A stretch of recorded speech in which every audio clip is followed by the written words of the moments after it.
headlines today. Oh, man. There's always some headlines in the W. It never fails. Anyways, first, before we get into the headlines, let's get into the standings because we are almost there to the playoffs, all right? In first place, we have Minnesota Lynx, which, are we even surprised, guys? We have Las Vegas Aces at number 2, Golden State Valkyries at number 3, the expansion team that is no longer the baby expansion team. Yeah, number 3. The West is really dominating right now. Number 4, we have Atlanta. Number 5, Indiana. Number 6, Dallas. Number 7, New York Liberty. And number 8, Washington Mystics. The Mystics is really hanging in there. We already talked about this. The Mystics, they're really hanging on. I mean, they are miles ahead of the number 9 spot. The number 9 spot, what do I got here? Chicago with 12 wins. Yeah. Mystics have 17. So I think this is the playoff list. I don't see it changing. We'll talk about it again week by week. But yeah, I think this is the list. New York Liberty definitely should be a little higher. But, I'll take it. I'll take it. ATL is really up there. Reese had some really strong games. She's been really pulling her weight. Anyways, tonight, let's get into tonight's games. Tonight, we got the Aces versus Indiana. Who do you guys think is going to win that? I personally think Indiana is going to take that because Vegas has not beat Indiana this season. I don't know what's going on. Vegas really cannot beat the Fever, and I don't see them beating them tonight. I don't know. I mean, it could be Battle of the Revenge tonight because the Sparks in Minnesota play, and Minnesota has been whooping Sparks' all season too. So we'll see. We'll see if we'll have some comeback wins or, if the champ is going to stay the champ. I think it's going to be the Aces is going to beat. I'm sorry. I think Fever is going to beat Aces, and Minnesota is going to beat the Sparks. Then we got Toronto and Portland. Who y'all got on that one? I'm going to go Portland. I mean, they've only played once, but since we're going with the champs, we're going to go with Portland. But we'll see what happens. Who y'all got? Y'all think it's going to be revenge night, or you think the same tried and true champions is going to beat them tonight? I don't know. Anyways, Atlanta was lit this last week. They had Barbie Dream Night, and all the celebrities was out. Saucy was out. Moreee the Scientist was out. It was damn near a Mauna Leo concert. I had FOMO just looking at it, literally. But Atlanta Dream was lit. And I really love the way that they've been embracing Angel Reese because, she just seems to be in her element over there. And I love that for her. And they were celebrating Angel Reese's Barbie doll that just came out. She had a Barbie doll that came out with Mattel, and she also dropped her Barbie pink shoe, which I need to go get her shoe. I wasn't able to get her doll because they sell out so quick. Anytime a player drops anything, it's sold out. It's so freaking annoying. Before I even get a chance to get to it, it's gone. So yeah, I wasn't able to get a Barbie, but hopefully I'll be able to get some shoes. That'll be dope if I can get some shoes. But yeah, no, Barbie Dream Night was lit, and I had so much FOMO. I wish I was there. Atlanta just seems so fun. If I can get to an Atlanta Liberty game, yes. And anyway, speaking of Liberty, let's get into this mess with Liberty because they have a whole situation right now with Betnijah, and she hasn't been getting any playing time, and I don't really know what that's about. every game the fans are chatting like, we want Lady, and it's so freaking cringy. And I'm gonna tell you why I think it's cringy. I think it's cringy because we really don't know why she's sitting out, but what we do know is she's not having her best season right now. Like, I don't know if she's not 100% after her injury with her knees, and she's really back to 100%. But I feel like them chanting for her, like, what is that? That's not about to change anything. I was surprised they didn't trade her because it kind of seemed like they were gearing up to trade her when they benched her, but she's still with us. So I don't know. Let me know. Like, why do you guys think that Nigel's sitting out? I think she's not 100% healthy. I mean, either that or I hope that she's getting ready to make a strong playoff push. Like, because if she was just to get back into the game for the playoffs, like, I'm okay with that. I'm okay with that.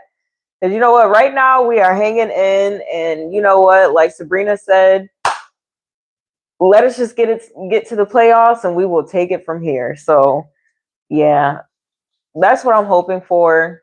That she didn't get traded because she's gonna come back around playoff time. Hopefully, hopefully. Oh, they need to free my girl, Bet Nija. All right, let's move on to the next thing.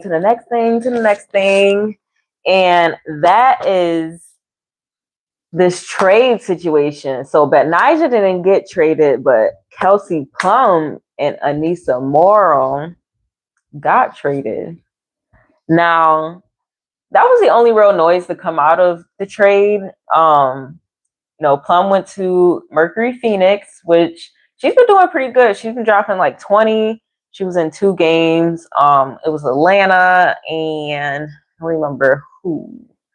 But she's been solid, a great addition for them. I hope that works out for them in the end.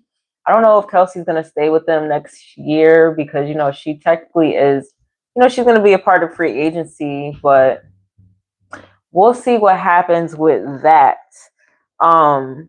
Morrow actually had her first game with the Toronto Temple, and I kind of felt bad for her because, like, dang, you had your first game against the Valkyries, but she held her own, kind of like a slow start, but I think she's gonna do good over there. I mean, I'm just glad that Connecticut freed her because I don't know what was going on with Connecticut. Like, clearly they're tanking. They just, they're the Cleveland Sirens now, which, by the way, let me know if you've seen the promo. You've probably seen the promo for this by now, but the Cleveland Sirens are fire. I actually really like the name, the branding. I love the mermaid video. Like, yeah, I'm excited for this. Ugh, I love all these expansions, but Cleveland Sirens is pretty fire. But yeah, yeah. So Anissa is Tempo.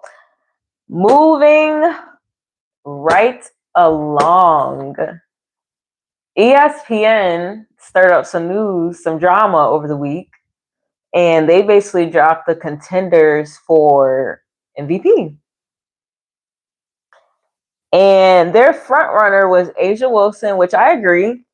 If you've seen my last video where we got into the midseason, that was my front runner. Asia Wilson.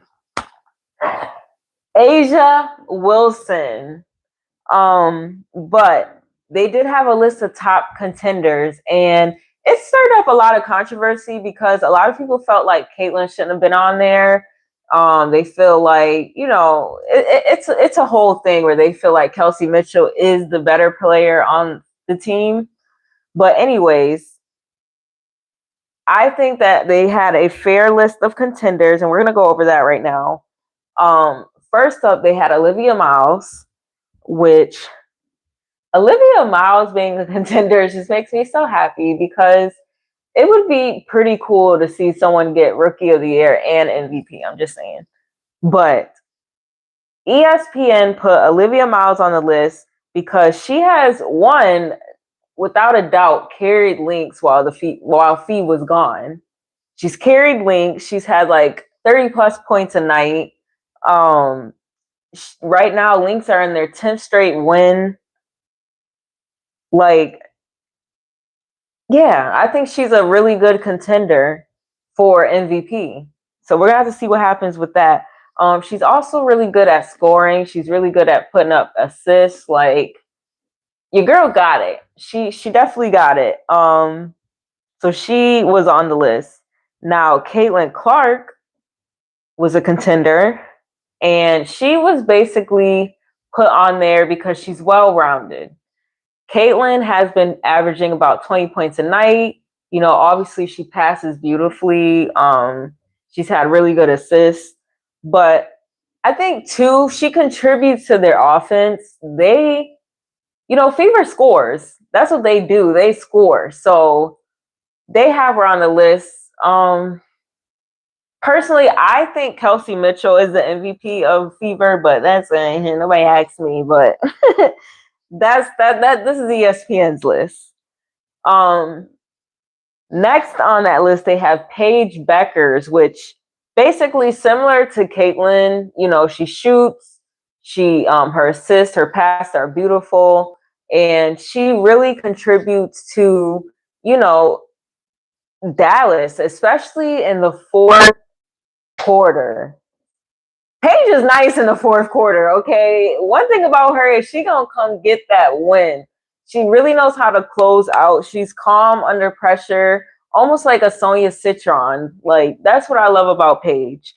But yeah, she's just really, really good. And Dallas overall has been a big improvement since last year. I mean, last year they straight up sucked. I mean, they got the number one pick for a reason. But they've been playing really good. And yeah, Paige is at the heart of that. She is the heartbeat of Dallas. So they have her on the list. And then lastly, they have Breanna Stewart. And this is another one that got mixed reviews because, you know, Liberty's record is not really that good right now. Like, let's be real. Liberty's record, you know, I guess people really expected Liberty to be better. I mean, they're number 7. So, oh my God, when people be texting me, I'm on live. All right. Anyways, but despite all of that, I feel like Breanna Stewart is having a killer season. I feel like she actually deserves to be on this list. I mean, she is the engine of Liberty. She has been carrying Liberty when people are hurt, when people are not having good nights. She averages 21 points a game, and she does it all. She rebounds, she blocks, like she does exactly what she can. You know, and she'll give you an assist. Like, I mean, your girl, yeah. I think she deserves to be in the conversation, but I don't think she's really gonna actually really, really be in the conversation if Liberty as a whole doesn't step up their game. But no, if Liberty were to make it to like finals or something, I can definitely see her being like, yeah, in the MVP conversation or something. But yeah, that is ESPN's top contenders for the MVP. And yeah, we're just gonna have to wait and see what actually happens. But out of these 5 contenders, you know, let me know down below in the chat, who do you guys think, you know, deserves it? I think this is a really good conversation, like, because the MVP can go any way. But it truly depends on how far these teams get for getting further along into the season. I don't know. We're going to have to see. Now, your girl, Olivia Miles. We got to get into her because I feel like she is just always like just in something, whether it's controversy on the court or like it's just something. Like I love her. But anyways, during a halftime interview with Holly Rowe, Minnesota Lynx Olivia Miles deflected a question about Caitlin Clark. Instead, she redirected the conversation to Kelsey Mitchell, calling her special and stating that she is killing us right now during her welcome to the W matchup. Now, I personally thought this was like a brilliant freaking deflection. Caitlin Clark is really being pushed in our face right now. And I don't know what that's about, because they should just let her talent speak for itself. I feel like she's very talented, and there's just no reason for her to be pushed in every interview. And like all the announcers talk about Caitlin Clark at every game, even if she's not playing. Like, and then like we just, I don't know. To me personally, there's so many storylines in the W, and I think when we just focus on one, we're doing the league like a disservice. For real. For real. That's just me. I don't know. Let me know. Maybe I'm tripping.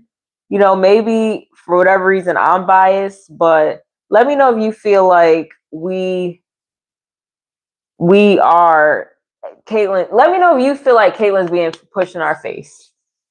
Or if you feel like, you know, there are others that are celebrated. I think they are, but yeah, there's not enough stories being told. It could be way more interesting. But yeah, no, that's just my opinion. They fumble a lot of storylines, but tell me what you guys think. All right, so this last story I want to get into, the FIBA World Cup is coming, and I cannot wait for that, because we just need, even the All-Stars was a nice break in the season. FIBA is really like, you know, it's going to be lit. Now, the first game is September 4th, and it's going to be the U.S. versus China. And the full schedule I actually posted on my community tab. I put the roster, and then I put all the games in the schedule. But yeah, the first game is September 4th. It's us against China. And on the roster, let's get into who made the roster, because I think that it's a very deserving list. Like with these lists, I try not to complain about like who got snubbed or whatever, because there's only 12 spots, guys. Like, come on. So anyways, number 1, Aaliyah Boston. Number 2, Paige Beckers. Number 3, Cece. We got Nafisha Collier, Chelsea Gray, Ryan Howard, Kelsey Plum, Angel Reese, Brianna Stewart, Asia Wilson, Kalia Copper, and Jackie Young. Yeah. I feel like it's a really good list. I feel like not only is it a really good list, but I feel like we're about to sweep. Like, I feel like we're about to win gold. I cannot wait. Our first matchup is against China, which China has a really good team. But I definitely think we're definitely finna smoke China. So yeah, I can't wait. September 4th, pull up. And I can't wait to talk about it here. Oh, and then we have to do a shout out to Johannes. I can't even freaking say her name. Moreee Johannes.